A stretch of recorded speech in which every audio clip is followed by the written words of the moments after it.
Hello, everyone, and welcome to the Paranormal History Academy, the only academy where Brandon and I don't get picked last in dodgeball. I don't know about that. I mean, we have two very athletic people on our team as well. Yeah, Stark does hit the gym very frequently, and let's be honest, we're not as fit as we used to. Not in the slightest, but at least we do try and hunt ghosts, so we do get some exercise. Yeah, but I don't think it's like Scooby-Doo hunting where we're getting chased through hallways. Thankfully not. But I am your paranormal researcher, Professor Brandon. And I'm your resident historian, Professor Travis. We have a fun episode this week with tons of actual firsthand accounts because we actually got to go to the Grand Midway Hotel in Windber, Pennsylvania. One of the places that is literally a stone throw away from me, and honestly, one of the coolest places I've ever been. Yeah, it was worth the 2-hour drive I had to take to get there. It was just really unique and a really cool experience. And honestly, I don't think I've ever been able to wander a hotel aimlessly with an EVP device, just try to find something, ask some stupid questions. Yeah, it was really neat. And we'll go into that in a little bit of detail. But first, as normal, we got to go into kind of the history of things here and go into the background of this old brothel turned hotel. Now, Western Pennsylvania in the 1800s was just kind of hitting its boom as industry began to grow in the United States.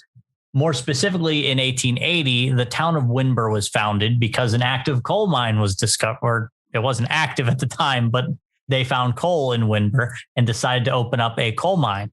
Now, certain specific ones, I couldn't really dig up the company specifically that was part of this one, but they would buy land and then ship workers in to work the land, get and start mining for coal. Now, this was no different in Windber, where they'd be brought in by train. And literally the second you get off at the train station, right on the other side of the railroad tracks was what is now the Grand Midway Hotel. At the time, it was a bordello or brothel, populated by working girls. Because when you get into the late 1800s, sin and vice were kind of the name of the game in a lot of these small mining towns, because you think you have miners that are there by themselves. They're transient workers. So they work all day. They come back. All they want to do is drink, gamble, and go to the bordello for some fun. I mean, it makes sense, honestly. What else are you thinking about down those mines besides all of that stuff? Yeah, debauchery was kind of rampant in a lot of small and growing towns or fledgling parts of the United States. And there's tons of cool history involved with this place, but it's kind of obscured because Windber is such a small town that there wasn't a lot of directly written history about it and about everything that goes on. We do know that it started out as a bordello. We know that it later became, I believe, a sort of diner after the bordello closed down. I know the bordello changed owners quite frequently, as is the case with shady establishments like that. It most recently was a goth-themed coffee shop, wasn't it? I believe so, but that's just one of the weird ones for me, is that it's a goth-themed coffee shop place. Yeah, it jumped around. And now it's in its own way kind of like a museum. And it's really cool. It's owned by now, it was bought 20 years ago by American filmmaker Blair Murphy. Now, Blair Murphy, he was a fairly accomplished filmmaker. He had worked on such movies as RoboCop 2, RoboCop 3, and a few other little indie ones he's developed himself. We did get to talk with him this past weekend when we were there, and he did say he's working on another film, but he was kind of tight-lipped about it. So if we find anything else out, Blair, if you're listening, we'll be sure to promote it when you're ready. Oh my goodness, yes. And I don't know what we can say. He said it was something to do with like Shakespeare, and that's all we got. Yeah, I'm excited. Yeah, that's all it is. And I'm a big Shakespeare fan. I do like a lot of his works, but there's also a ton of other things that the Grand Midway Hotel now is known for. It actually holds 2 Guinness World Records, one for the world's largest tarot card and the second for the world's largest Ouija board, which is painted on the roof. Now, I'm sure you've all heard of Ouija boards, and I'm sure you all have a general idea if you've never used one. I know a lot of people like Mr. Brandon here are a little shied back from them because we were there and you just did not want to go near those Ouija boards. I didn't care about going near them. It was using them, dude. Them. I will never use a Ouija board, and that is my personal beliefs. And when we kind of get into what Ouija boards are and why they are the way they are, I'll tell you exactly why I don't believe to use them. Well, it's funny you say that because we are going to go a little bit into the background of the Ouija board here, just to give you guys something to make up for a little bit of the lack of history of Windber, Pennsylvania, and the subsequent buildings thereof. I wanted to talk a little bit about the Ouija board since this place does have one on the roof and it's kind of a big deal. So I don't know if you knew this, Brandon, but Ouija boards themselves were actually first created in the late 1800s. Really? Actually, just about 7 years after Windber, Pennsylvania was founded, the Ouija board was created in 1887 in the state of Ohio, and then was patented in 1890 by Mr. Elijah Bond. Man, imagine patenting something that you talk to ghosts. That's the weirdest thing. That's the weirdest patent you have. Well, it was weird because the original depiction of the Ouija board it had I talked about how you can communicate with spirits, but it also was kind of you're delving into your own subconscious kind of thing. There's also a way to kind of delve into your deeper thoughts. The Spiritualist Movement was around in the United States at this time for quite a few decades, and actually came over from Europe in about 1834, just before the Civil War. Huh. So, your husband or son are going out to die in the Civil War. You kind of want to communicate them. Yeah. I mean, do you think maybe there was some Union soldiers in Gettysburg that are like dying and they're like, this place is going to be super haunted one day? It just mark my words. People are going to ghost hunt here. If they even knew what ghost hunting was at the time, I could probably picture that. Spiritualism was alive and well during the Civil War. So who knows? People were trying to communicate with spirits, decades before it. I like to picture like an old school Zach Bagans who has like a lantern and it's like, okay, guys, we're going to go ghost hunting here. Yeah. Old prospector Zach. I could see it.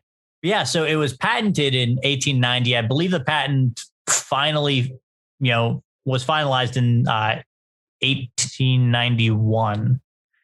And funny enough, for the U.S. Patent Office to sign off on this patent, Elijah Bond had to go in and actually prove that this Ouija board worked.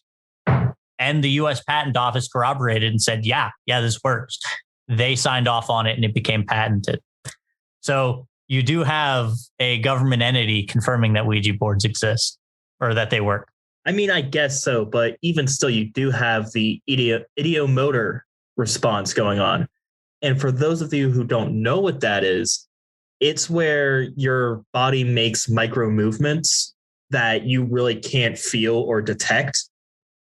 So that is something that does happen with the Ouija board, and also the wanting to talk to the dead. So you're kind of making yourself see what you're doing.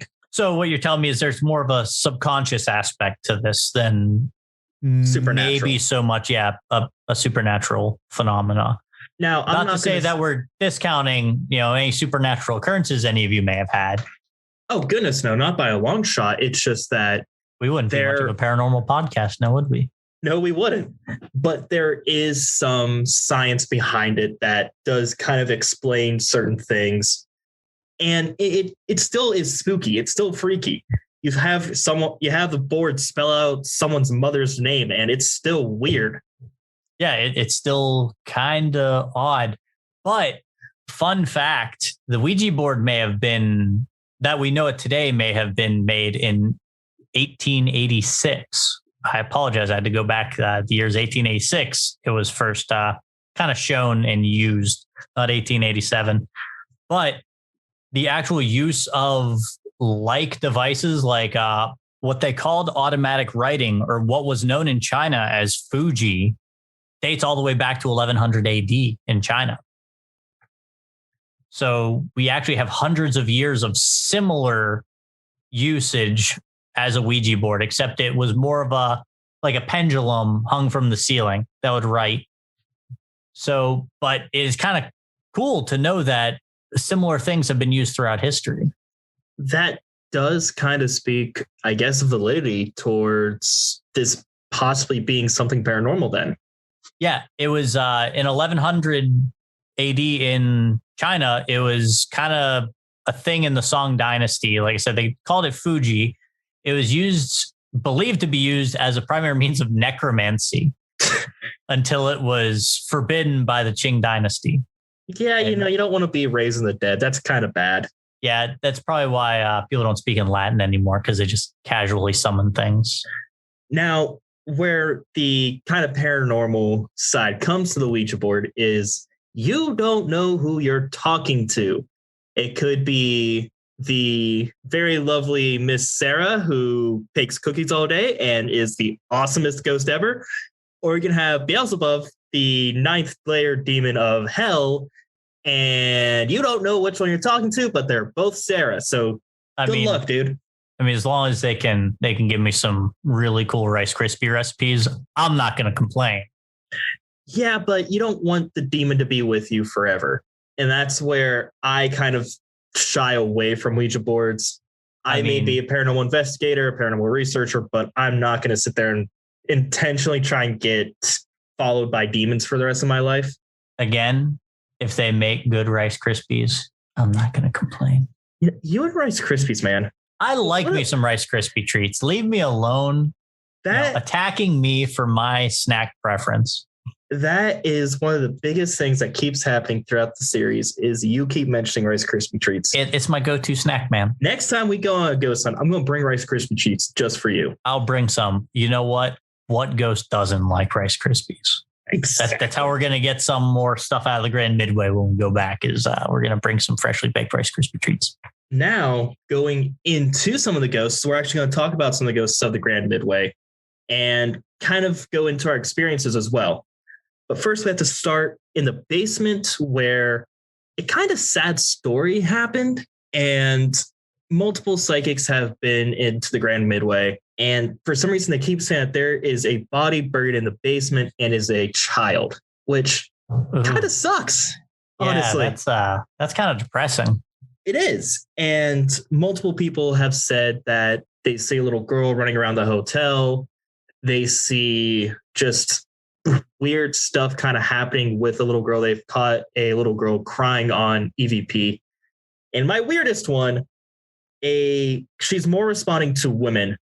And she's been known to get into bed and cuddle up next to the woman while they're in bed just sleeping. Oh, that's not creepy. That's kind of adorable. It's adorable. Just wants to cuddle up next to someone. I mean, if I was laying in bed and there's just, what is this random child doing here? I would probably lose my mind, but I would be questioning the owner. Why was there a child in my room last night? And please, what kind of business are you running? Exactly. But then one psychic came in and said, actually, there's not one body buried in the basement. There's two.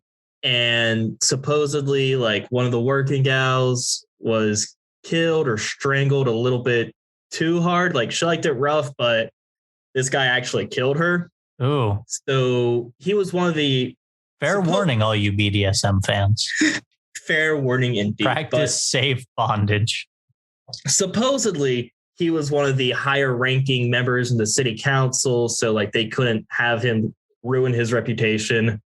And they ended up burying her in the basement. Now, poor.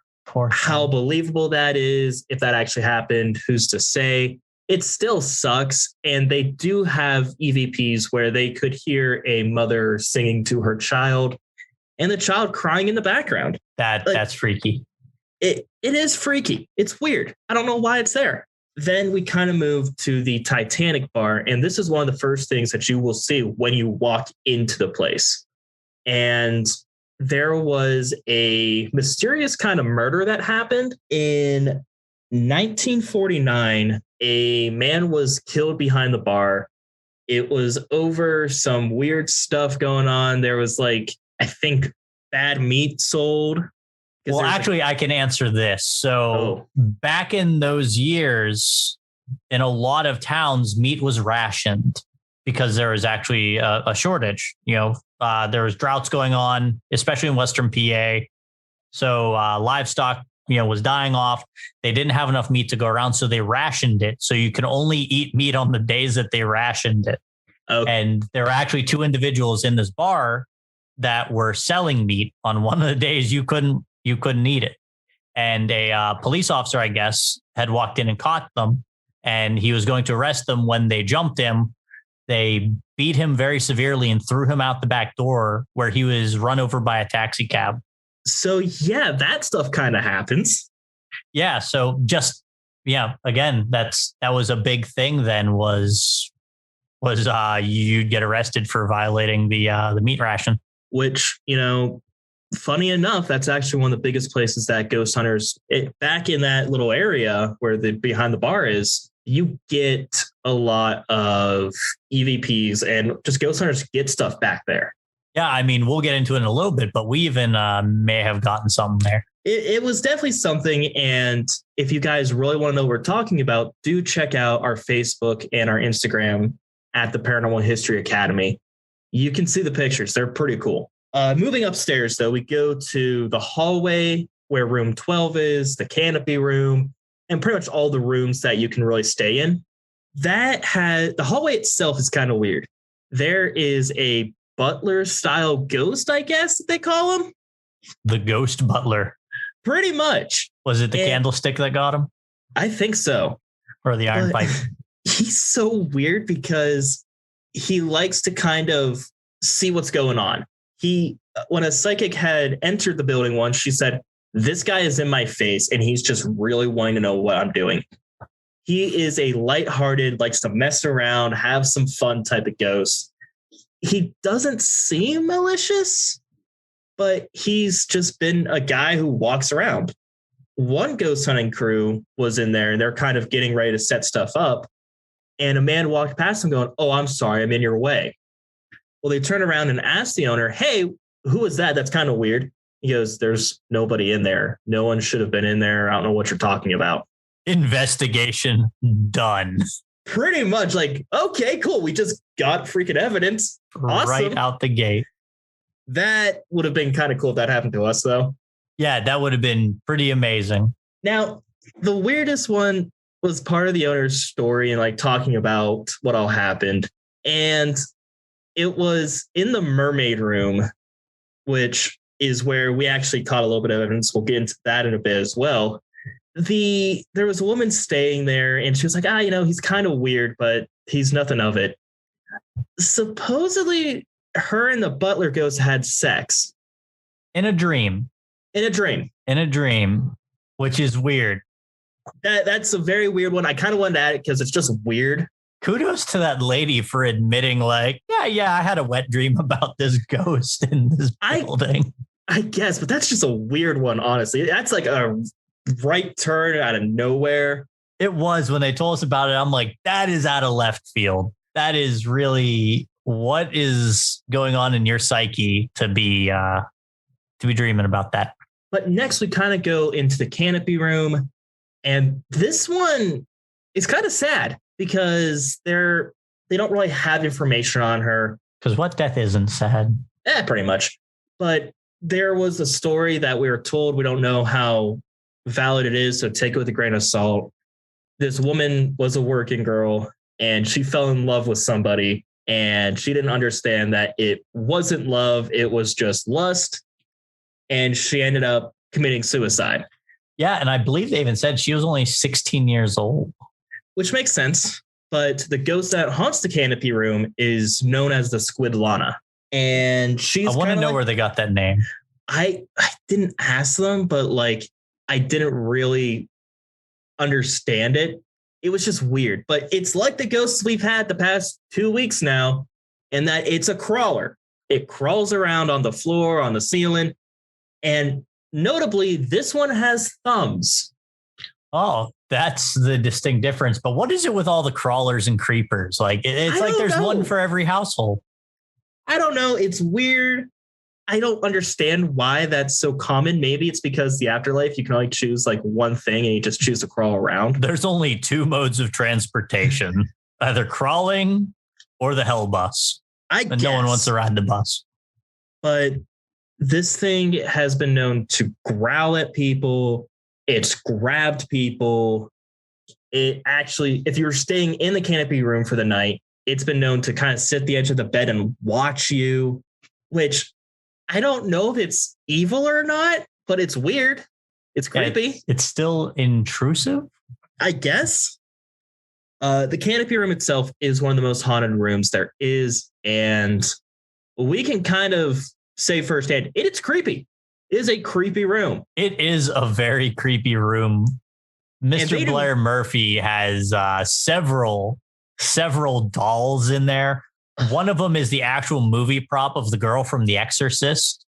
And it is unsettling. I swear they make it so that way it is creepier than it's supposed to be too. Then we move upstairs to Martha. And this is a very tragic story happening July 4th, 1911. She was on the balcony kind of watching the fireworks, as you do. And the fireworks were a lot more fun back then where, you know what, they didn't really care about safety or regulations. They just make big booms happen. We're going to drop this bomb in a pipe and hope it goes right. Pretty much. In this case, it did. It did. A piece of metal or whatever. The firework malfunctioned and a piece of metal went through her throat, killing her on the balcony there. Yeah, and in front of the entire population of Windber. Yeah, so you can imagine the stories that this hotel already has. Speaking of, some of those people's families never moved out of Windber. It's a small town. You're not going to move out of it. They have, even when Blair was talking to us about owning the place, they would sit there and go, oh, that's the place with the horrible tragedy that happened. Like it happened yesterday, pretty much. Yeah, it's just crazy how word of mouth continues to pass down over generations and it's still fresh. And lastly, we have kind of two ghosts. We have a lot of coal miner ghosts that are around there. There was a story of a psychic leaving flowers for the quote unquote coal miner ghosts. And she went back to California where she was in bed, just kind of sleeping. She woke up and saw a coal miner standing before her saying thank you and then just disappearing. Well, at least they were nice. I mean, it followed her home, though, to be like, hey, thanks for the flowers. And that was it. I don't know about you, but a thank you card would have probably been just as fine.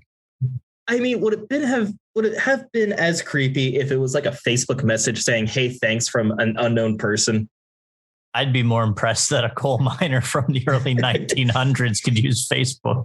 That's fair. So maybe that makes sense that they did do that. Again, a letter is just as fine. And lastly, we have a ghost that kind of touches to Professor Travis's and I heart, and that is the Professor Ghost, who... Dead professors. What's better? Oh, yeah. I mean... Not us, dead, please. I kind of hoped that he was there for our live stream and just judging us, saying you guys aren't real professors, so what the heck are you doing? You're not real.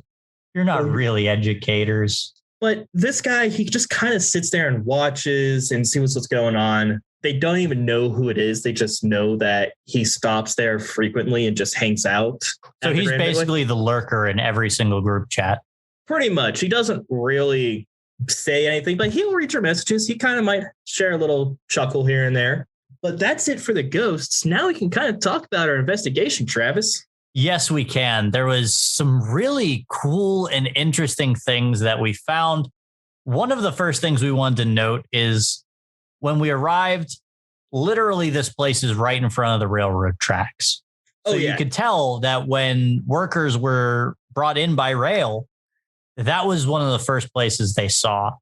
But the second we got there and we walked through the threshold of the building, there was a severely noticeable temperature drop. And this place doesn't really have AC. Some rooms had little gas heaters, but it was just a drastic temperature drop. Yeah, like it felt like we were being watched as soon as we entered. Like something was just like inviting us, saying, "Hey guys, this is what you're going to be dealing with for the night." Yeah, just welcome. We're going to be messing with you.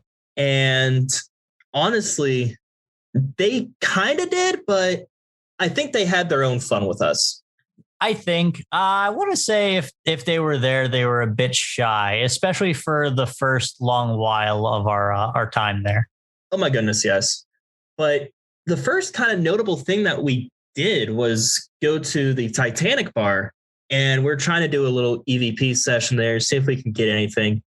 When something happened to you, didn't it, Travis? Yes, it did. So first off, we were over by that corner where they said that there's activity going on. And while I was looking around, we were trying to talk to it like, hey, are you there? Is anybody here with us? Give us a sign. And my flashlight immediately shut off. And Mr. Brandon's here. His was fine. His was working just fine. Mine shut off. I knew it was charged because I charged it before I brought it. These were both my flashlights. I wasn't going to buy one. No offense to Mr. Murphy, but I don't buy flashlights or equipment at the location because, come on, that's just... So they were mine. I knew that they didn't have problems, and it was charged just fine. I used it for a couple hours after that, and then it did die. So I was like, oh, what the heck is up with that? Turned it on, said, can you do it again? It happened again. And then later we came back, and again, we were sitting there trying to get something. I said, well, if you're here, can you turn my flashlight off again? And on cue, my flashlight turned off. And I think around that time I was snapping pictures because I was trying to be like, I guess, the photographer for the night. And I actually just was kind of just taking pictures randomly where I actually caught what looks like an orb in one of the trees. We kind of went back there. I was like, okay, let's recreate this. Let's see if we can do this. We couldn't. Yeah, we could not try and get it again because we're like, oh, maybe it's like the light reflecting off of a speck of dust on the camera lens. We couldn't really figure out. Like I said, we tried to recreate. We couldn't. Like it was just like, okay, what the heck is this? So who knows? It's plausible, but not confirmed. And that's kind of going to be the theme of tonight: is plausible, not confirmed. Yes.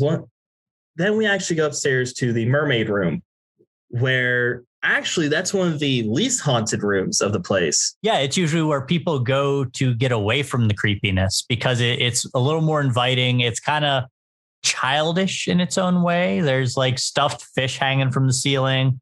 I do like the TV room because it's all kind of the Creature from Black Lagoon themed. Except there's no light for whatever reason. There's no light. I mean, that just kind of adds to it. I mean, the place is how old? They have electrical outlets in every room. But we go in there, and I don't know what brought us to this attention, but we look over, and there's a chair in there.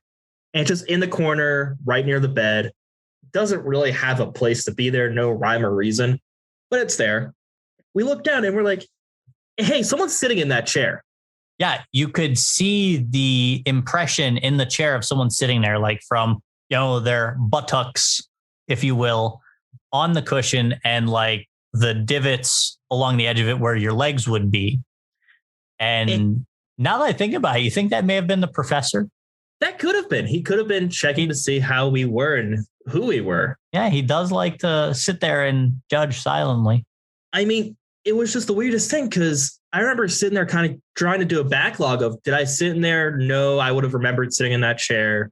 I don't think Professor Travis sat in that chair. No. And I looked through the footage. No one came in there when we were there and sat in there. Yeah, we did have a camera watching the hallways. And I'm going to save you guys the excitement. Unfortunately, I didn't see anything in there. I will be going over it again and again and again to see, but doesn't look like we got anything. Yeah, I also had my camera recording in the Canopy Room while we were doing the live stream, and it doesn't seem like we got anything on there. But that doesn't mean we didn't catch anything like we said. And the coolest thing was when we went back to this chair, we actually went back in the morning and it looked like it was more inflated, like somebody wasn't sitting in there all night. Yeah, it looked like a normal chair that no one had sat in. It was even moved from what appeared to be like a couple inches to the right. I actually did post this on our Instagram and Facebook. I think I posted on Facebook, but there is It was on Facebook. Oh, cool. Awesome. There was a clear line where it was, and you can tell that it was moved. It's definitely weird, and I encourage you guys to go check it out and make sure to talk about it too, because we'll read it and we'll actually kind of tell you about it. Yeah. And disclaimer, we in no way are trying to fabricate any of this. We're not like some ghost hunting shows. We're here for accuracy. We want to give it to you as it is. Like I said, a lot of this we're telling you, nothing really happened. Like in a lot of these cases. Before with a lot of ghost hunting shows, their quote unquote making money is off finding a ghost. We're here to give you guys a podcast. So we're not going to be trying to fabricate evidence or anything. Yeah, it was really interesting. Check it out and tell us what you think.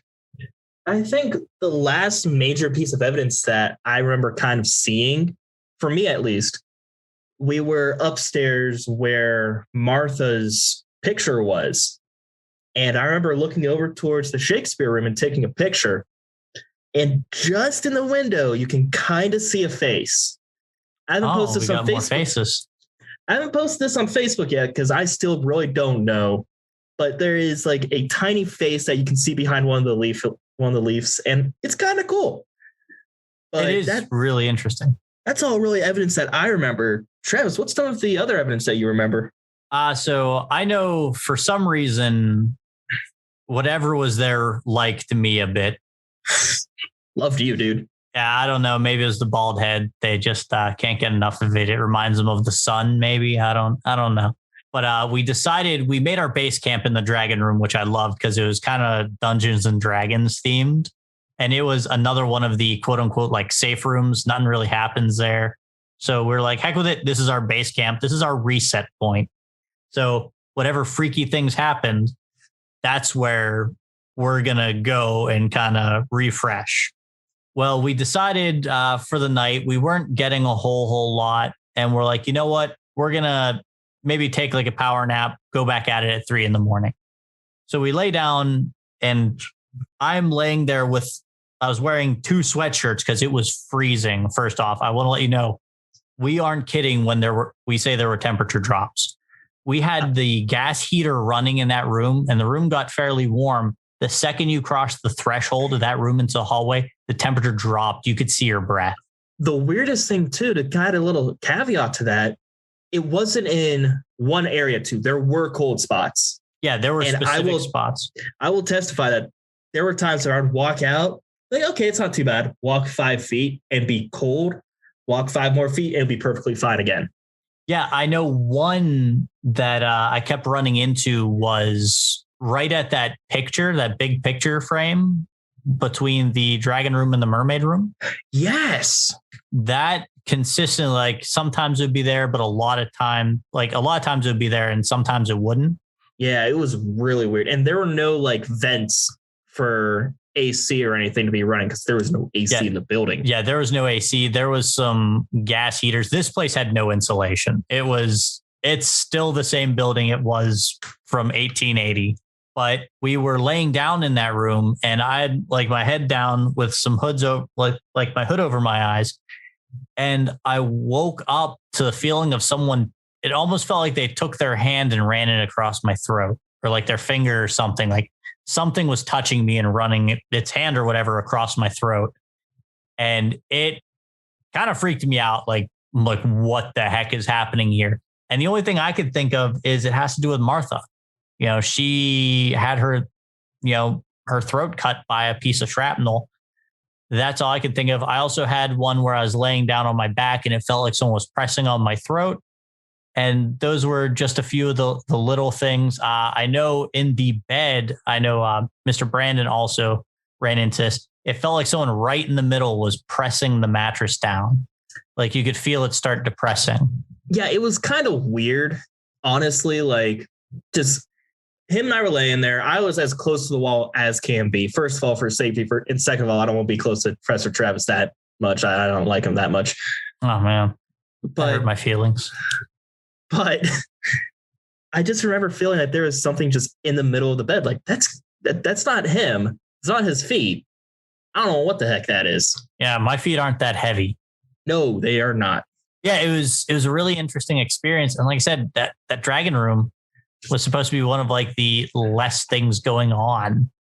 The funniest thing was when you woke me up going, hey, there's somebody stomping around in the Shakespeare room, and it's kind of irritating me. Yeah, directly above us. So the owner lives there, but you can hear him because his room was right across the hall from the dragon room where we were staying in. You could hear the second he opened his door and walked around the house, like on that floor, and like went up or down the stairs, you could hear it. And I was awoken to like a single stomp on the floor above us. And I'm like, oh, well, maybe it's the owner just messing with us or something. You know, like I could see him doing that. He's nothing against Mr. Murphy, but he runs this place. He's gotta make it worth people's money. He even said that him and his friends used to play pranks on each other because they knew it was haunted and they'd have fun with it. Yeah. I wouldn't blame him for doing stuff like that for a second. But I'd sit there and listen, and you'd hear no footsteps of like moving around. Like 20 minutes later, you'd hear another bang, like something got slammed or someone stomped on the floor. And I was sitting there like, what? If that's him, I dedicate, I applaud his dedication first off. But then I heard his room open, like the door to his room open, and he was walking down the hall. And I'm like, okay, he was like pretty much the only other person here. What the heck was that? I unfortunately didn't hear that. And I'm kind of sad I didn't. You were sleeping like a baby. I was sleeping like a baby in a haunted house. So, Hell, what does that say for your psyche? Oh, yeah. It means I'm ready to not deal with that stuff. Yeah, but other than just the overall feel, like I said, we were in there. I found myself, anytime I'd wake up, my eyes would gravitate immediately to the window above the door frame. And it was like, why am I looking over here? Why is my attention focused? Is there something over there? But nothing conclusive, nothing concrete.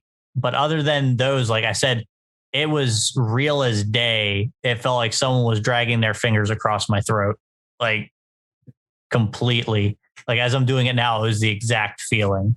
That's just creepy. And I was like, oh no, something wants to hurt me. Nah, I think they just wanted to kind of let you know what was happening. I guess so. And that was our plan. We're like, we're going to go to bed. Maybe that's going to get these things more active because they're like, oh, they're sleeping. We can really mess with that now. But I was a little disappointed with not finding anything in the Canopy Room. I thought that was where we were going to really find something. Honestly, I think that's why you and I want to go back, and we have kind of hinted that we're going to go back there because we want to catch stuff in the Canopy Room. Yeah, I definitely do. Maybe next time we'll actually sleep in the Canopy Room. You can, I'm not. Oh, okay, whatever. Listen, Squidlana can deal with you as she pleases. I will be in the mermaid room, cuddling with a little girl, I guess. I don't know. Joke's on you. Me and Squidlana are become best friends. And then she's going to mess with you. I'm like, hey, go mess with him in the mermaid room. Go mess with him, please. It'll be funny. Yeah, just like be on the ceiling like a gecko. And I guess at this time, we like to say thank you guys for listening to the Paranormal History Academy. And please go make sure to look at the Facebook and Instagram at Paranormal History Academy. It has really cool pictures already. We post a lot of stuff, and we're going to keep posting stuff. Yeah, absolutely. We also have a Facebook group, the Paranormal History Society. If you want to join that, it's right through our Facebook page. You can join in on the discussions. We post polls every now and then, different things. We want to hear from you and we want to interact from you.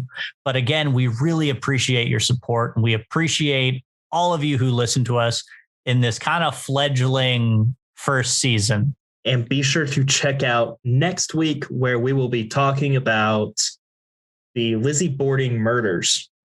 Yeah, it's going to be interesting. We're delving a little bit into true crime here. Oh, yeah. It's going to be fun.